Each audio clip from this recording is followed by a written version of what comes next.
Thank you so much. You will find that there are many parallels towards the coffee cultures.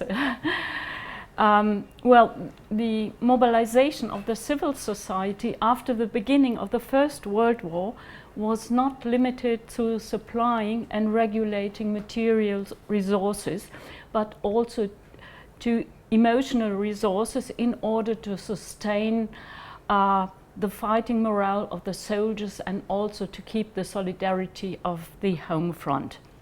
And these joint efforts induced Roger Chickering a couple of decades ago to state that the home front and the fighting front were inextricably married.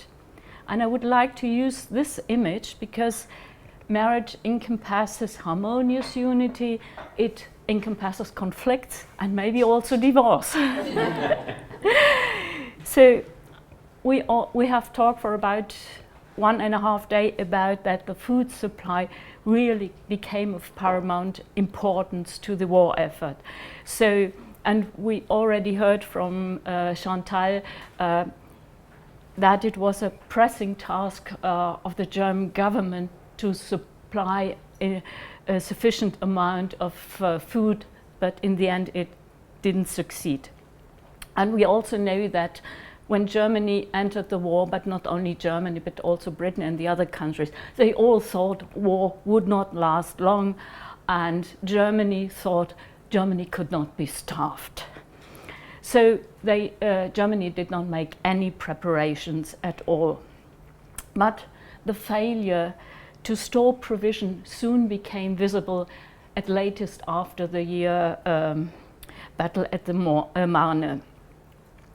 And food prices began to rise very shortly after the beginning of the war, and especially after Britain imposed the blockade. Supply problems rose conspicuously.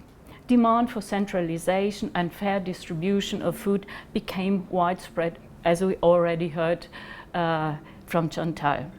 And during the war, chocolate gained a new important quality as comforter and nourishing food. So I will start with No Knapsack Without Chocolate, because chocolate was instrumentalized in order to create a strong emotional bond between the home front and the war front. And during that time, with the adulteration, this bond became exposed to considerable strains. When the supply broke down, adulteration, substitutes, fakes, and smuggling came widespread. And then in the last part, I will talk about the War Cocoa Association. That was the time when the few chocolates which were still available were confiscated for the use of the army. So I come to my first point. In the early phase of the war, which was carried by a widespread enthusiasm to support the fighting soldiers, that strong emotional bond was woven between the home front and the war front by so-called love packages, or Liebesgaben, as it is called in German. Small packages filled with food, tobacco, liquor, sweets, chocolates, and other essentials for the soldiers. Many billions of such love packages were sent during the war. And among these gifts in the love packages, chocolate acquired a crucial emotional and comforting function. Roman Roswald, who is a researcher on Suchard, he pointed out that especially in Germany, the emotional character of chocolate should not be underestimated against the background of the starvation blockade. And I would like to say not only in Germany, for I read a couple of front letters from German and British soldiers, and they reveal a conspicuous number of appeals to send chocolates. And they also remark about the joy of getting chocolate or consuming it. I will give you a quotation of a British soldiers on the West Front. It says, "We are still getting all right. Things are altering a good deal. the country we are entering now has been devastated, so we do not get so many little gifts from the people as hitherto, with the result that we soon shall down on the plain rations. Please send some more chocolate. And I would also like to quote a letter from a German soldier on the East Front. And he says, "You can't imagine that such a delicacy is much more worth here than at home. Do not think the dried bread doesn't taste, on the contrary, but it's a childish fun to see an electric tram and to eat a good chocolate." So why did chocolate acquire such an important role during the war, and especially for army provisions? For chocolate, we all know, is not a basic food. But the physiological properties of chocolate, that is, its stimulating, mood-enhancing and filling properties, are really important. And under the impression of the deprivation and cruelties of the war, chocolate gained a really great importance as a comforter of the soul. And the crucial role as comforter can also be inferred from the fact that the Red Cross and other relief organizations distributed chocolate at the reception of prisoners and also of wounded soldiers. Moreover, governments, and especially the German government, made considerable efforts to secure the supply despite war restrictions. And in times of hunger and malnutrition, chocolate also had an important value as filling food. And it was a durable food which could easily be wrapped in small packages, and as such became a desirable emergency ration for soldiers. Chocolate had already belonged to the military rations in previous wars, such as the Boer War and the Russian-Japanese War. In Germany, chocolate had been distributed in army maneuvers before 1914, but only after the beginning of war it entered the provisions as a regular food. Furthermore, chocolate companies saw the opportunity to advertise chocolate as a valuable and suitable food for the army. The Guardian, that is the periodical of the chocolate industry, propagated no knapsack without chocolate. It issued recommendations for the compilations of field letters and love packages to soldiers. It demanded particularly nutritious chocolate bars for soldiers. They should have a higher cocoa content and less sugar than the chocolate sold in shops. It recommended to send 230 grams of whole chocolate bars and to send bars that were not so sweet, but had, I quote, an invigorating tonic that could feed the soldier for almost a whole day. The Guardian also recommended the production of Coke chocolate.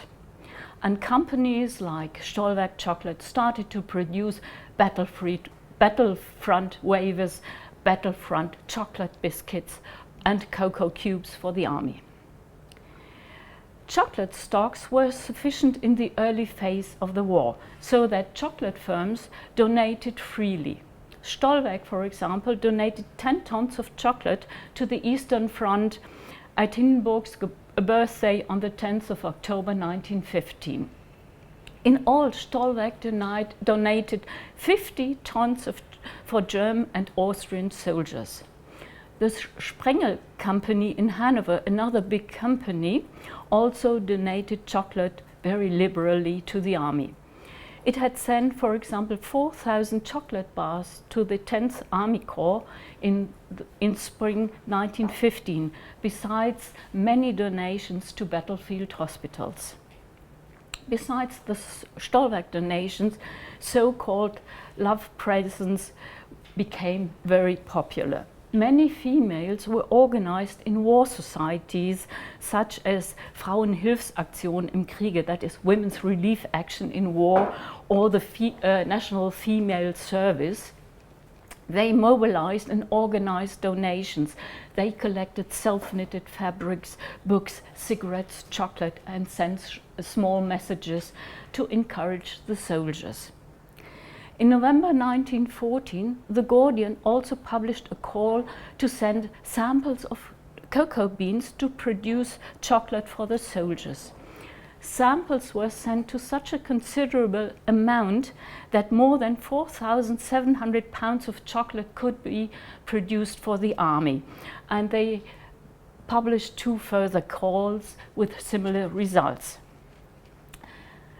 Moreover, this widespread euphoria produced weird chocolate effects in the early months of October. In London, a theatre play was staged, The Chocolate Soldier. This was restaged, and it was produced for the first time in London in 1909. And you see how he tried to seduce the lady. And also odd newspaper reports appeared in US newspapers, characterizing the German soldiers as chocolate fiends, always eating chocolate. So I leave it to you to read it.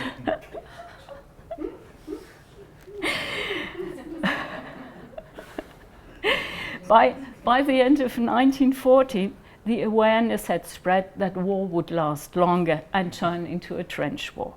Already shortly after the beginning of the war, Britain imposed the economic blockade. It was the aim to hit Germany economically by controlling trade to the Netherlands, Scandinavian countries, and the blockaded German ports. By these measures, German chocolate companies were barred from the traditional supply of their markets, the same with the coffee. At that time, Britain dominated the global cocoa market, for about half of the world's production came from the British colonies. Until the tightening of the blockade, chocolate producers found means and ways to circumvent the restrictions by importing cocoa beans and raw cocoa via the neutral countries. They did so the same with coffee, as we have just heard. Big firms like Stolberg had branches in the United States and in Hungary and received chocolate from there at latest until the US entered war. Another big company, Wissol in Mülheim-Ruhr, that's just on the other side of the Rhine, circumvented the blockade for some time by establishing a factory in Gothenburg that produced cocoa mass.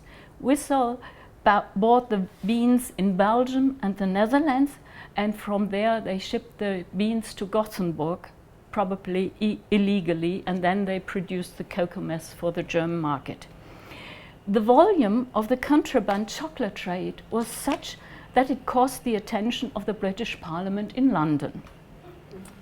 It was observed that exports from the United Kingdom to the neutral countries like Holland, Sweden, Denmark, and Norway had risen more than tenfold between 1913 and 1915, and exports from the US had risen by about 50%. And it was suspected that a considerable amount was sent to Germany and Austria. In the spring of 1915, Britain tightened the blockade and exercised considerable pressure on the neutral states to stop all exports to Germany. And in order to prevent secret exports, Britain had factories in Holland searched and kept black lists of those firms it suspected of disregarding the export ban. The huge demand of the armies and the civilians increased the supply of cheap Konsumschokolade. Konsumschokolade was produced by a cheaper cocoa bean. There are 2 cocoa beans, the Criollo from America and the Forastero more or less from Africa. And the Forastero bean is a much less sensitive bean to weather conditions and more high yielding. But according to the Guardian, Forastero had an astringent taste and often a dull aftertaste. With the continuation of war, the import of cocoa shells grew conspicuously. Before the First World War, cocoa shells were only allowed as animal feed. In 1915 and 16, the export of cocoa shells from Switzerland to Germany amounted to about 1/3 of all cocoa exports from there. And in addition to the declining quality, the volume of adulterations grew. Chocolate products were adulterated not only with shells, but with sand and ash. The inventiveness to substitute cocoa with other additives appears to have been unlimited. Fakes, nothing but fakes, complained The Guardian already in January 1915. Besides the lack of cocoa, also the chocolate industry suffered from the declining supply of sugar.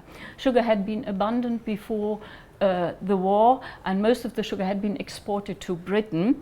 But when the war broke out, they turned the fields into grain fields and potato fields, and so there was already a lack of sugar. And also the German government also forbade to use milk, cream, and fat to produce chocolate and sweets. And the companies could be searched by the police at any time, like in the coffee trade, and violations and regulations were punished with, I think, 15,000 marks as well, and 3 months imprisonment. So to feed the army with chocolate, illegal imports and smuggling became the only way to get at raw material. And the few surviving records reveal that a certain very small amount continued to be imported at excessive prices from Switzerland, but also from the Netherlands. Already at the beginning of the war, the government had proclaimed as the overriding principle that only the best is good enough for the troops. All sectors of the economy and society were to serve the well-being of the army. And to secure a sufficient supply, government founded a large number of central institutions to organize the food supply. And that also included chocolate. In March 1915, after the price of raw chocolate had risen to about 800 marks per hundredweight, the War Cocoa Association was founded. The War Cocoa Association, the WCA, confiscated about 80% of all incoming cocoa. Only 20% was left to the free distribution among the population. All cocoa and chocolate imported and produced in Germany had to be reported to the WCA. Only the supply of the army and navy and small amounts under 25 kilos were exempted from reporting, and that amount was later on reduced to 10 kilos. Over the next month, the WCA tightened the control, and by the end of the year, all warehouse stock, even cocoa waste, had to be reported to the WCA. All quantities notified were confiscated by the army administration and declared as its property. But by that time, hardly any chocolate products were available for the civilians, and if only secretly and in small quantities. The lack of food forced the government to reduce the food rations several times, especially during the so-called turnip winter or hunger winter of 1916-17, malnutrition reached its peak as famine. I've got these pictures, people waiting for food, and there you see the turnip winter. So all the workers in the military industry and heavy laborers were allowed extra daily rations. They suffered a large deficit of calories. Neither the army nor the navy escaped food rationings, but despite lower daily rations, their daily caloric requirements were covered. In the poorer areas of the industrial regions, like for example the Ruhr Valley, children, sick and elderly people were hardest hit by the famine. Rising unrest among the hungry civil population forced the government in Berlin to relax the rigid food policy that exclusively favored the army. From about 1917 onwards, repeatedly the army gave small quantities of cocoa to the hungry population. Of course, the cocoa did no longer contain any cocoa. Oh, sorry, but you know this picture already. So I didn't know that Jonathan would show this one. I thought these are cups of coffee, of chocolate, not of.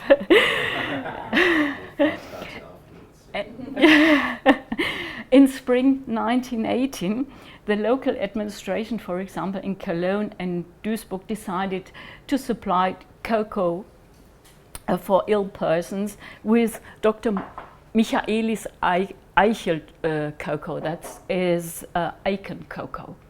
So that was very popular at the times, and also Aiken cocoa was distributed in hospitals and was also offered via hospitals and via the army for sale to the local populations.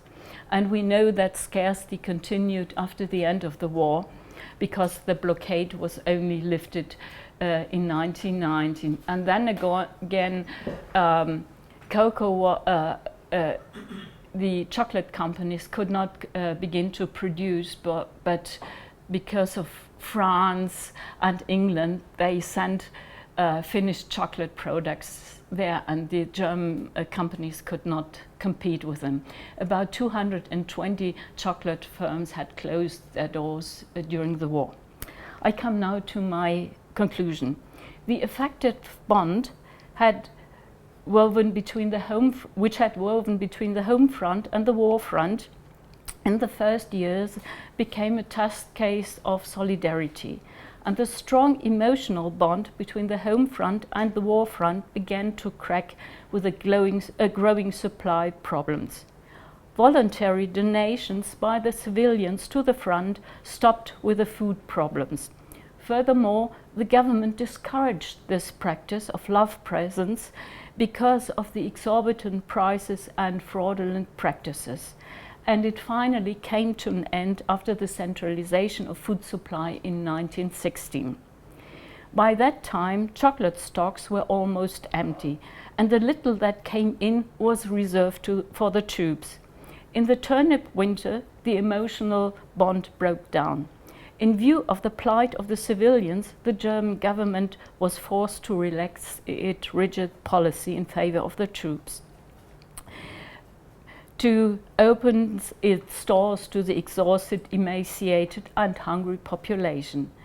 But the effective tie was broken and could not be repaired, as the protests and strikes revealed at the end of the war.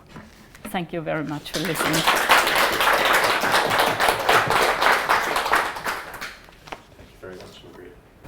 So, questions and comments to Margrit?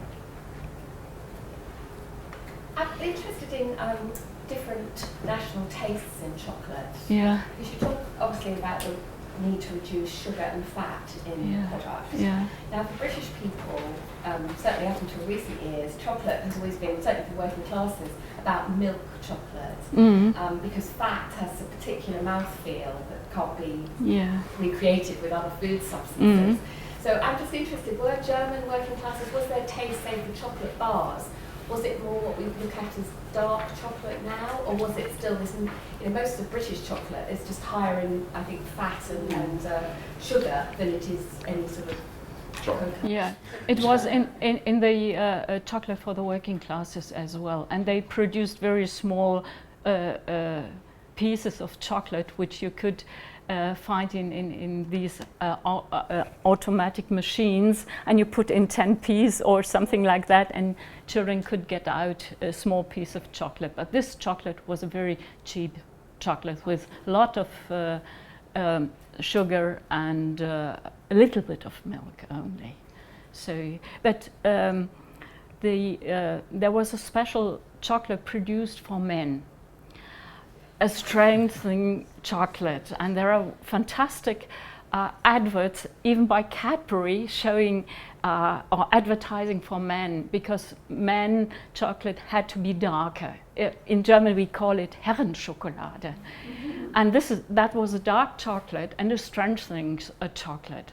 And you see, for example, a Cadbury advert telling, make strong men stronger. And then you see a car race and a woman presenting chocolate so that they win the race. Or in Switzerland there are adverts for mountain climbers so that they get enough strength. So they really addressed gender-specific or produce gender-specific chocolates. For children, sweet, and also for women, sweet and milky chocolates, and for men, dark chocolates. And in the beginning, the chocolate companies in Germany had problems to win the army over.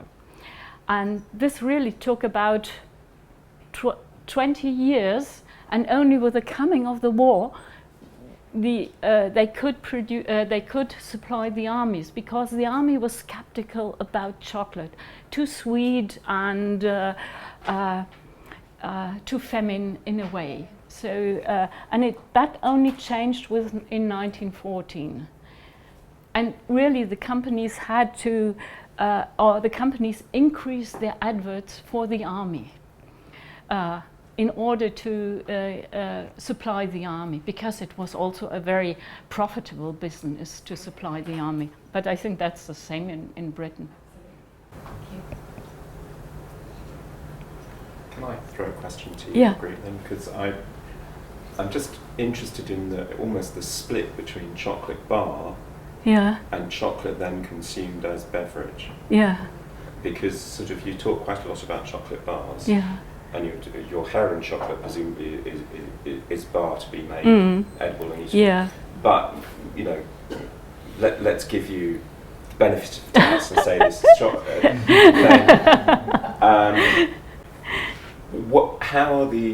how is this chocolate best being served from let's say from the army perspective? Are they taking chocolate to use then to create a beverage?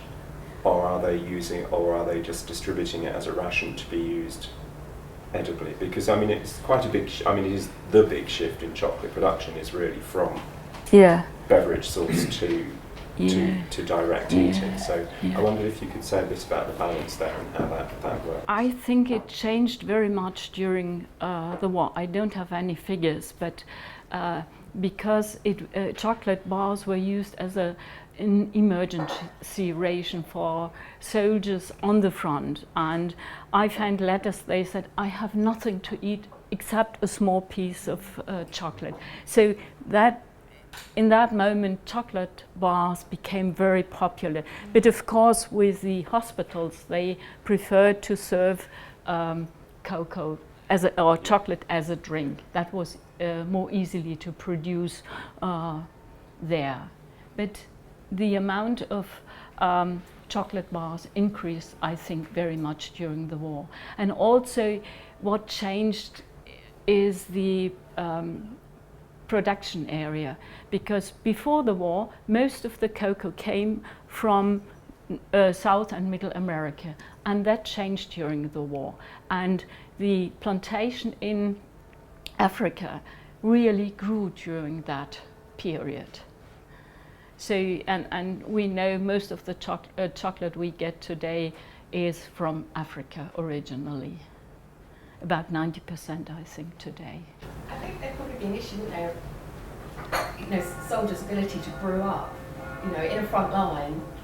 They're discouraged from lighting fires, obviously, for military purposes. So I suppose there's a military function in providing chocolate in a form that does not require heating.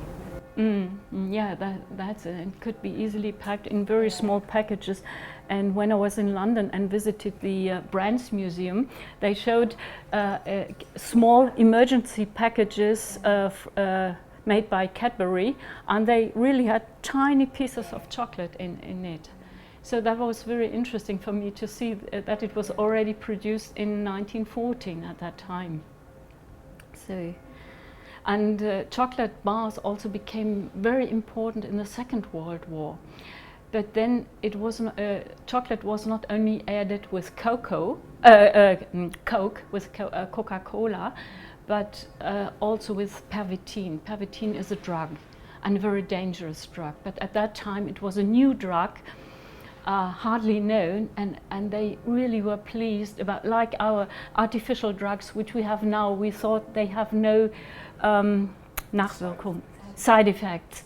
And Böll writes about it, Heinrich Böll, he wrote about it because he tested it. And you could survive with a piece of this pervitin chocolate for about 3 days. And that was important for pilots when they came down. So, but then after 3 days, you have the breakdown. And it was forbidden by the end of the war, but people didn't stop to use it. And even students in the early 50s used pervitin because they were used to have this in chocolate. So Okay, shall we move on to... Yeah. Or is there another question to ask? It just reminds me of something, sorry. I used to work on a project called the EU Man's Project about legal highs, drugs. We have a famous chef in the UK called Heston Blumenthal, and he's developing a chocolate with these legal highs and the rest to make sure that he gets some effects. So it's kind of the same idea. yeah. And I think you referred me to a book that the German soldiers in the Second World War were so fit because of this pervitin chocolate. Okay.